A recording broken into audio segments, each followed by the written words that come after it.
They were the heroes from the future, teenagers protecting the universe from those that would sow the seeds of chaos. Each had unique powers and abilities, and though they often had their differences, they came together to save the day as the Legion of Superheroes. Now, you can be a part of their adventures and learn the history of the future in the Legion Clubhouse. Did you want to talk Orphan City, or are you good with Orphan City? Well, because it got destroyed. I thought it stuck around, but it got destroyed, so okay. I don't think we need to mention Orphan City. Unless you want to mention Orphan City. No, I think we're good. Okay. Superman number 147, The Legion of Supervillains. Published August 1961. Written by Jerry Siegel, with art by Kurt Swan and Sheldon Moldoff. Lex Luthor teams up with the future's greatest villains, and even the Legion cannot withstand their combined abilities. Oh, Matthew, this issue is the first appearance of the Legion of Supervillains, and they have a super long history of in the DC Comics, as well as with the Legion of Superheroes. That is very true. This is, as we said, that first appearance of the Legion of Supervillains. Their last appearance was, maybe 3 or 4 years ago. Yeah, it wasn't too long ago. What was it? They had that Legion major Trinity appearance in Legion of Three Worlds, of course. I believe that the Legion of the LSV came back after that in the Legion comic, right before it got canned. But around 1984, 1985, you'll remember there's a major Legion of Supervillains story that actually involves the death of at least one Legionnaire. All of the supervillains were going to come back and kill at least one Legionnaire, and most of them picked their twin brother because, like you do. Well, this is interesting, too, because the Legion of Supervillains aren't teenagers. They're grown adults, and in many cases, they're old people. They certainly look old. And you know how we joke about how people in the 50s look older? Yeah. Someone our age in the 50s looks 65. Yeah, like Fred Mertz looked like he was 85 years old, yet he was really only 32. Fred was like 35 years old. But these characters look that way too. Saturn Queen, Cosmic King, and Lightning Lord. Yeah, so the interesting thing is, while they all have similar names to their Legion of Superhero counterparts, only one of them is actually related to their counterpart, and that is Lightning Lord. And it's revealed in this issue that he and Lightning Lad are brothers, which is something that even in the reboots, even in the 3-boot, that has stuck around for better or for worse. I would say for better, because having Mech Rands, the older brother of Garth Rands, having him around as an evil counterpoint to his brother, I feel like works that we've talked many, many times on our various podcasts about the dark mirror archetype, where you have a bad version of the character. Right. Mech works really well because Mech was with his brother, got his powers at the same time as his brother, although the next time we see this origin, there's more Ranzes, and I think they gain more Ranzes every time we retell this origin. But Mech and Garth having their head-to-head fighty, it really works for me, because what it ends up coming down to eventually is Mech almost has a really, really strong Freudian excuse to be as evil as he wants, but we may get to that in episode 317. Maybe, if we get that far. Right? When you say the other Rands, are you talking Lightning Lass? She's the younger sister. Correct. The next time we see the origin that's seen for the first time in this story, Ayla is there. And Ayla also gets lightning powers from the lightning beast of Korbal.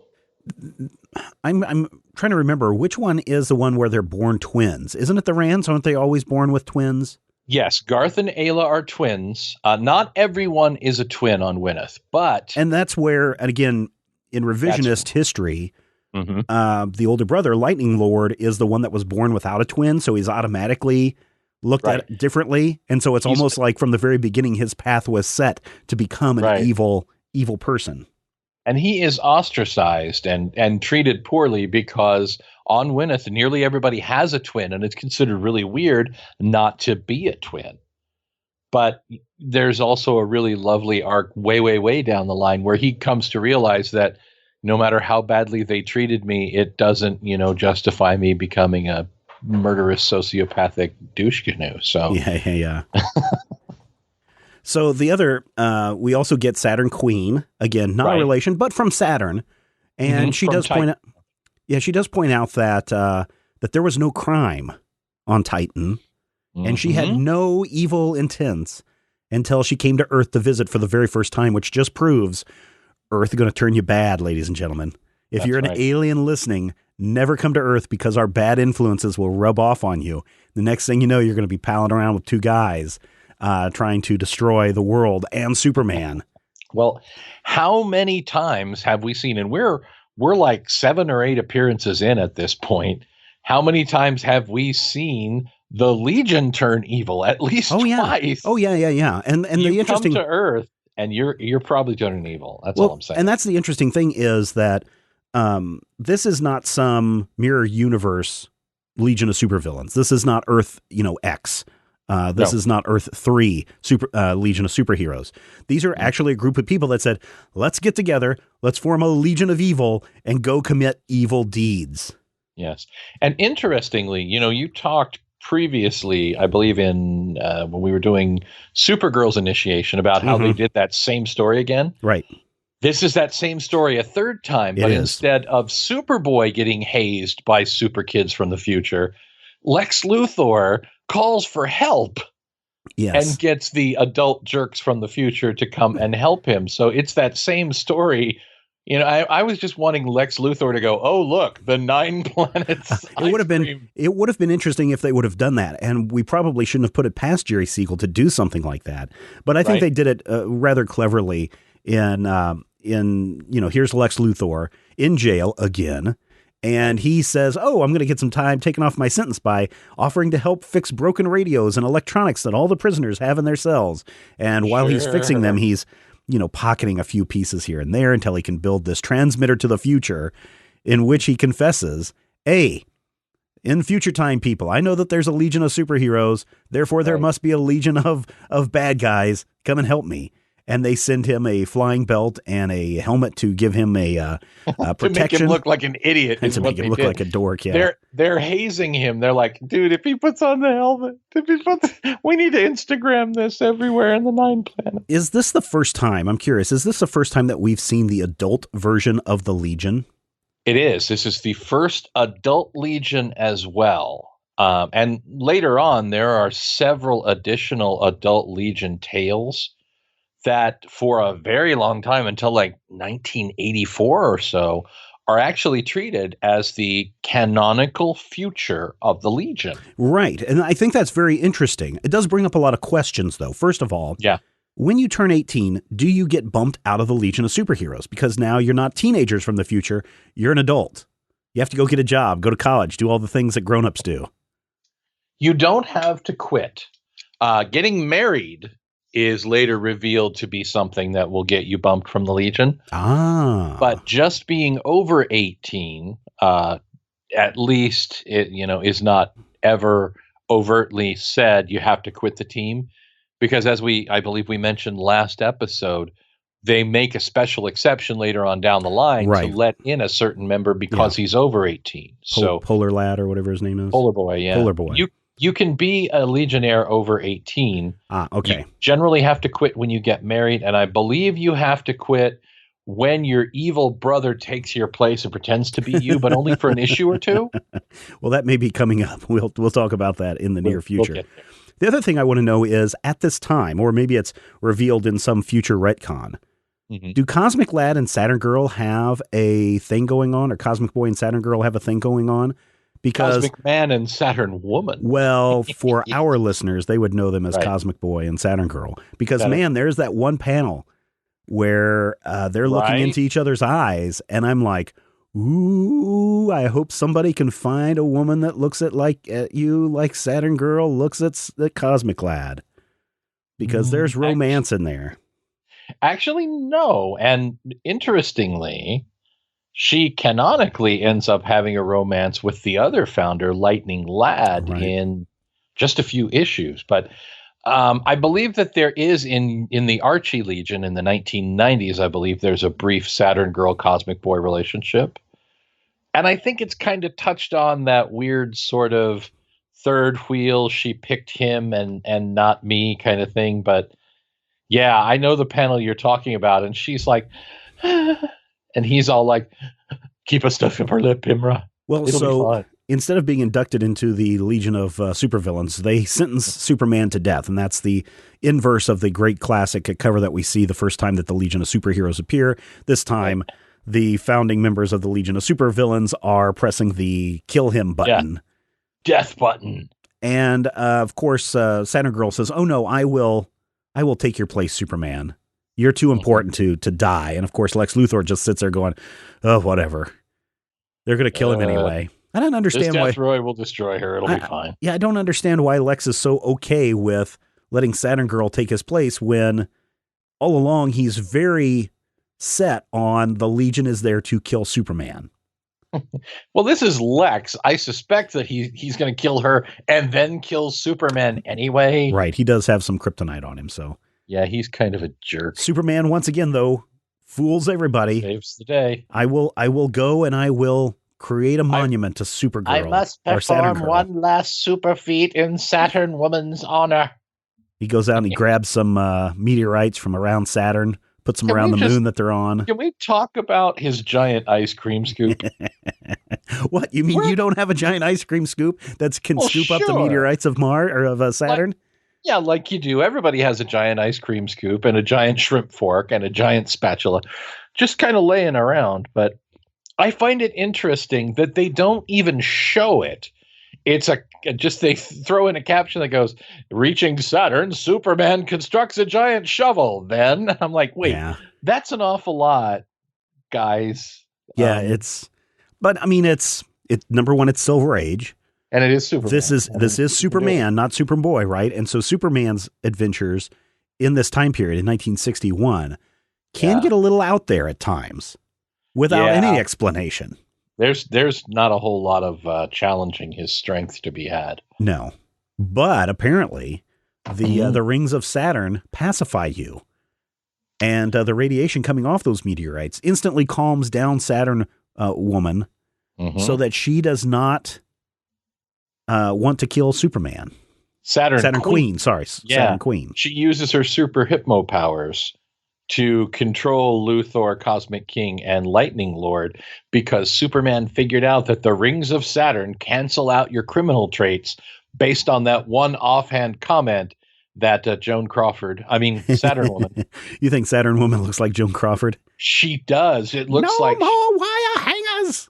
She's got the massive, giant, drawn-in eyebrows, and her hair's like curled back in a jelly roll. It is pure. What's her name? But yes, throughout this issue, Superman does a couple of things that are just literally impossible, and that's fine. But that last point where he's like, "I discovered this radiation based on one thing that she said previously in the issue," and I'm like, wow. I don't know if I love or hate that. They do it a lot in these stories where Superman or Superboy is sitting there going, "Oh yes, I pay attention to everything you said. Are you, reader at home, paying attention to everything that's said? Because the answer is right in front of you." Superman promised he would not save Saturn Queen, but he didn't say, or Saturn Woman, he didn't say he wouldn't convince Saturn Queen to be incredibly confusing to talk about, and also save Saturn Woman's life. He also gives Saturn Queen a ring made out of the meteorites so that she never turns evil again. Of course, we know that doesn't last forever. Yeah. She woke up one morning and was like, "Oh, this ring is turning my finger green. I will get rid of it." I will because it, Yeah. I believe she actually shows up later and marries Matter Eater Lad, but that's also, way down the line. This has some Kurt Swan art all over it, huh? Yeah, Kurt Swan and, oh my gosh, who's on the... Sheldon Moldoff? Oh, that's right. Shelley Moldoff doing inks. It's kind of an interesting, weird melange because you get bits and pieces of both. But Swan isn't quite as crisp here as I'm used to, but I don't know. I don't hate it. I really enjoy all of the capes. Sheldon Moldoff draws one heck of a cape, is what I'm saying. But yeah, this is also one of the earliest times that I remember seeing the Kurt Swan, David Niven pencil mustache of evil. Right. On To Cosmic King, differentiate. yes. Yeah. To differentiate you from your younger self. Now you're a grown-up man with the pencil mustache of evil, which is nice. I just find it interesting that we see the adult version of the Legion. This is the thing that really blew me away in this issue. Yes, and it's one of those moments where it's almost like they don't realize the implications of what they're saying. Uh-huh. They're just telling a story, they're stringing us a yarn, and then boom, you have this whole future of the future story now. And it really does become a thing. Later on in the Jim Shooter era, there are a couple of stories that heavily tie into what this creates with that future Legion.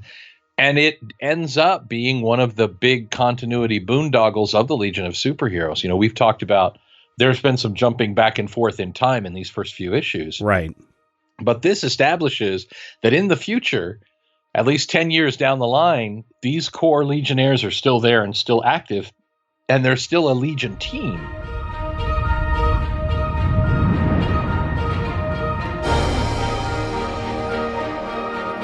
If you enjoy the show, we would appreciate your support.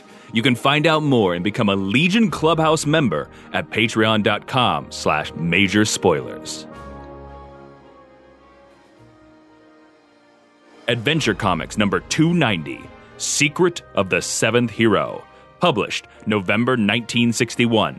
Written by Robert Bernstein with art by George Papp. The newest Legionnaire may not be what he seems. Can Superboy work out the clues in time? So there's a kid that looks exactly like Clark Kent. Right. Who's escaped from the juvenile detention center. And he takes on Clark Kent's life. Yes. Tom Tanner. Yes. This is identity theft is what this kid's doing. This is. And, I'm not saying that he goes to jail forever, but this is his only appearance. Darn it. Because that is the thing that is like, this is something, again, current writers. And I know that there's a lot of smart writers in comics right now. And Mark Waid, of course, is one of the smartest, especially when it comes to the history of comics. We've talked about Planet Superboy in a previous episode. Tom Tanner would be the perfect recurring character because by the end of the issue, Tom Tanner realizes, he gets affected, but he sees the errors of his ways. He's going to go back to the juvenile detention center and live out his sentence. Yep. But this is a plot thing that over the years, creators could have gone into and said, Superman's in trouble. He needs to go get his friend Tom Tanner to help him out and pretend that he's Clark Kent. Right. Or they do that whole Star Trek thing with the other Riker that grew the beard and went crazy. Tom Riker, yeah. Yes. Well, I can definitely see it. This is one of those weird stories that has no fewer than 3 unbelievable coincidences happening. And the fact that Tom Tanner simply shows up one day in Smallville by accident, realizes I look just like this kid, that I can grift his parents, but it also happens to be that kid is secretly Superboy. I mean, there's a lot going. And then, of course, that other duplicate dude shows up. So Cosmic, Sunboy shows up. Sunboy, yes. Now, the last time we saw him, he was not inducted into the Legion. Correct. He was rejected. Which is interesting because in an upcoming episode, we will see that Sunboy, Bouncing Boy have both been inducted in, and yet they're only allowing one a year. And it's these adventures are coming closer than one a year in some aspects. I honestly and again, it's time travel, right? And when I saw that, I'm like, oh, the writer just forgot. And then I realized, I looked this up. Jerry Siegel wrote that issue and this issue. Yes, he did. So Siegel forgot the details of his own story that Bouncing Boy, Shrinking Violet, and Sunboy, I think, were not inducted.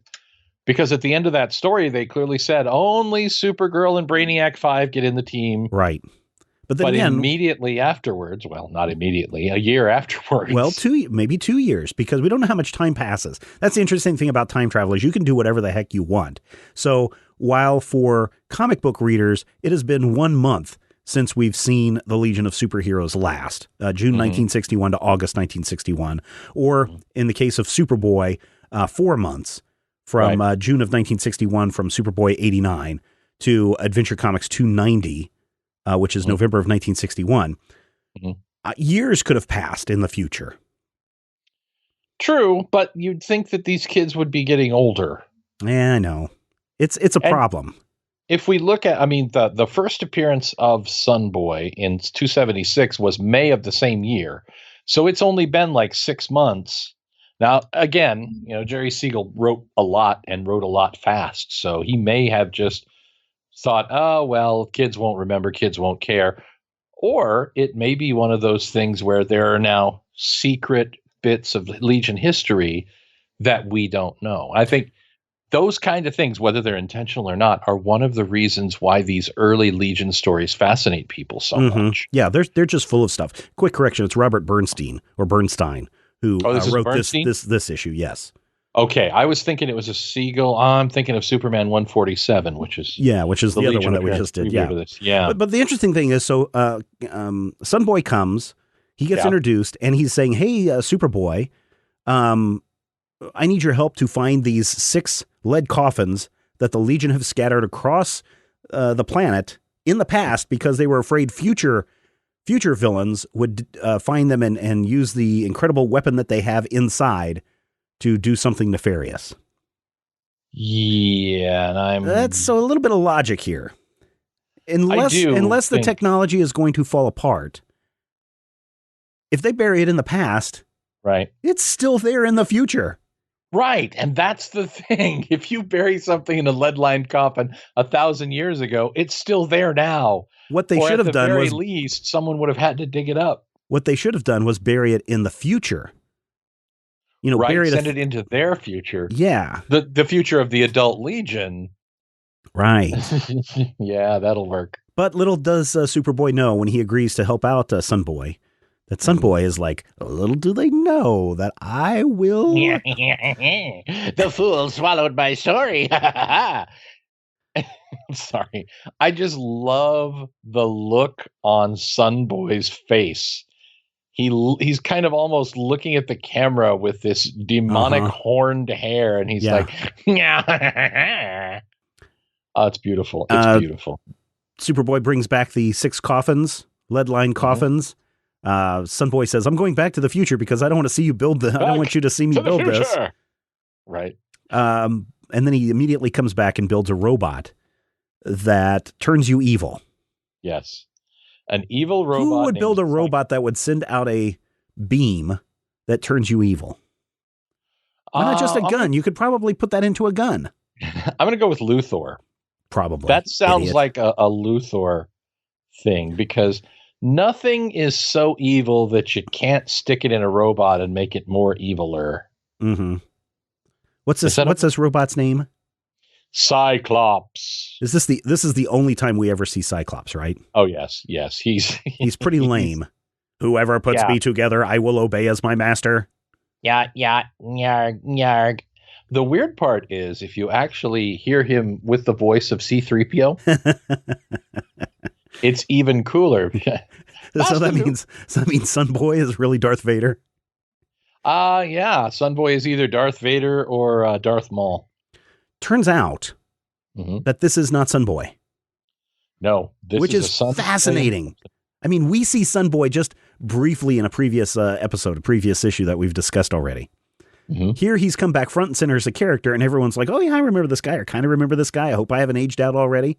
Remember the new guy? Yeah, here he is. And why is he being evil? Why would the Legion, number one, create a weapon that is so evil that they have to bury it in the past? And number two, why would they let someone like Sunboy, who's evil, into their club? Well, this isn't really Sunboy. No, it's somebody wearing a mask, pretending to be, isn't he the janitor? Isn't he like the janitor at the Legion of Superheroes? He says something to the effect that, I overheard the Legion reveal your real identity. So that's why I went back in time pretending to be Sunboy. I stole your time machine and went back in time to steal Superboy's. It just, but how'd you catch wise to me, Superboy? Oh, because, and here's the other thing that gets introduced in this Legion lore. So we already have you, in order to join, you must have one unique superpower. Yes. You have to be under 18 years of age. Yes. Only one boy and one girl will ever be admitted each year into the Legion Clubhouse. Yes. And there's a secret handshake. There is. It's a super secret handshake. What you do is you put your hands together. You fill your other hand with peanut butter. You smear that on your forehead and you chant waka waka waka hey, waka waka waka hey. Then you smack your hands together. Then you slap the back of your hands together. Then you make that thing that looks like a dove flying up and you go like Curly Neal. Whoop, whoop, whoop, whoop, whoop, whoop. I think it's more along the lines of one of those bro handshakes where you grab each other like you're going to arm wrestle. Yeah, it really does look like they're about to arm wrestle. Hey, let's you and me wrestle. But that's a cool thing. The real Sun Boy is there to demonstrate that real Sun Boy knows the secret handshake. Of course he does, because he's the real Sun Boy. Right. And in the end, the janitor is done away with. Oh, and because Tom Tanner is pretending to be Clark Kent, the robot goes and zaps Tom Tanner to turn him reverse of what he is, from good to bad. Right. Turns out that it turns him from Superboy evil, but instead, right, he turns Tom Tanner from bad to good. Yep. And again, that's why I think, man, here's a perfect missed opportunity for some fantastic stories in the future, especially when Tom Tanner goes to work for LexCorp, and Lex is like, why is Clark Kent working for me? Meanwhile, Superman's flying around the outside of the building, and Clark Kent is also the real journalist. Clark Kent is out there, totally blowing Lex's mind. There are perfect opportunities to tell more Tom Tanner stories, but they ruined it. But he would have been really great to have come back in a periodic role as guy who pretends to be Clark Kent to keep the secret identity masquerade going. Well, especially in Superboy, because Lana, every other issue with Lana, she's like, that Clark Kent is more athletic than he's ever been before. He must secretly be Superman. Right? Hey, Biff. No matter what happens. Hey, Biff. That Clark Kent has a new haircut. Go cut off some of Clark Kent's hair. He won't mind, Biff. Oh, right. I'll go over and cut it off. It'll be a fun joke. And we know that Clark will never stand up to me because he's such a wimp. Goes over and cuts Tom Tanner's hair, and Tom turns around and just is like, hey, what's going on? See? And then just like starts beating the crap out of him. You have very strange ideas of what would be funny. No, it's like the Christmas Story or one of the Little Rascals where they finally had enough and they just start speeding it up into fast motion. It's like biff, bam, boom, pop, pop, pop, pop, pop. Biff, bam, boom. Yeah, biff, bam, boom. That's how it goes in the old days. All right. And interestingly, we also see not the same Legion of Superheroes table read that we normally see, but we see a group scene with 9 Legionnaires around the table. I counted them. Yeah, and they identify the core 3. So Saturn Girl, Cosmic Boy, Chameleon Boy is there. Right. Lightning Lad, Sun Boy, Brainiac 5. Right. You see Phantom Girl. And then there are 2 heads that are unaccounted for, who both seem to be male with dark hair. And it occurs to me that in a previous issue, we saw Invisible Kid and Colossal Boy joined. Yeah, that was in the previous episode where Action 276 with Supergirl's 3 Super Friends. Her first attempt to join that was failed, I believe. Right. So I think... And I don't think it's intentional because I don't think that they've actually put the whole group together yet. Remember, Starboy joined like 4 episodes ago and everybody totally forgot about him. Right. But I think they wrote those in and my brain says, okay, I know those guys. That's totally Invisible Kid and Colossal Boy. There's no one who can convince me otherwise. Well, Matthew, we've come to the end of another Legion Clubhouse episode. It's been a lot of fun. What have we learned this week? Don't cut Tom Tanner's hair. Right. When you kill a robot and cut it into pieces, put him in the future, not the past. And whatever you do, don't leave the protective rings of Saturn or else you'll turn evil. And anytime you can make Lex Luthor look like a dork, go for it. Well, yeah, that's just sort of a rule of thumb. The other thing that I find fascinating in here in this episode is these two comics represent heroes turning bad in a way, in the fact that we have, but not in, I'm going to flip your personality. It is, there are actual evil people out there in the form of the Legion of Supervillains and Cosmic Boy, Legion Clubhouse janitor, and Tom Tanner, who does get flipped. But you know, it's not a mind trick, red kryptonite kind of reversal of attitudes.